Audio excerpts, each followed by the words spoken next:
All right, thank you, Tim. Augusta's 4th of July fun turns from celebration to chaos after two people reportedly pulled guns on each other and then opened fire. Several people caught the gunshots on their cell phone cameras as it was happening. The Richmond County Sheriff's Office says 4 people in all were injured, including the 2 suspects who are now at the hospital. Brittany Craig joins us now live from the Riverwalk, where it all happened just hours ago. And Brittany, a very scary situation for a lot of families. There were a lot of children there when this happened. Exactly, Meredith. Just last night, like you said, families, children, just people filled the streets of the Riverwalk trying to celebrate Independence Day and just enjoy the fireworks show. But what started off as just a peaceful evening ended in chaos when 2 men started shooting each other. You can still see the caution tape is still out here from when deputies tried to figure out what happened.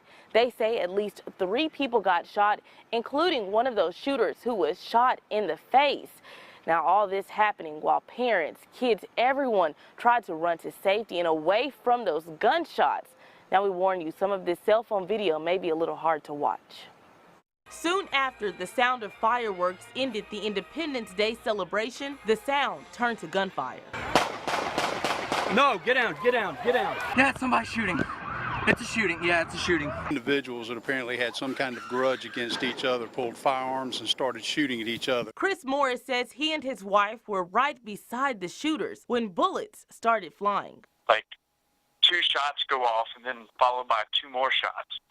And then my wife, she's like frozen. And then I like jerk her up. And then there's like some double doors, like glass doors or whatever. And like children and women and men, they're all running into this building right here. A night to celebrate freedom ended with families running for their lives. It was crazy right there. There's like mass, like hysteria. People were running left and right. And then we ran into the building. There's a lady with a baby stroller. We were trying to get down the stairs. Everybody scattering and trying to get behind a wall with their newborn or with their children, period. Even one of our own reporters was trying to enjoy the fireworks when he heard the shots. He took off running and ended up hiding behind a bush for cover. It was not firing randomly into the crowd. Lieutenant Rollins says 2 witnesses were hit by the bullets and taken to a hospital. Both shooters are also being treated. Well, we like to think people are safe, but you can't stop everything. It's just one of those kind of things that as much as you would like to put an end to it, you can't stop everything. And because of that, for many, this may be the last time they spend the 4th with people other than family. Basically, everybody was running up and down Broad Street and saying, we got to get out of here. This will be our first and last shift. Now, Lieutenant Rollins says the 2 bystanders who were shot suffered from superficial wounds. He didn't say if that means they were just grazed by the bullets or what, but it doesn't seem to be too serious. Now, as for that suspected shooter who was shot in the face, he was taken to the hospital where he is in custody. Now, that other shooter actually ran away after the shooting, running into the crowds and all of that commotion. He got away, but he ended up going to the hospital himself for his own injuries.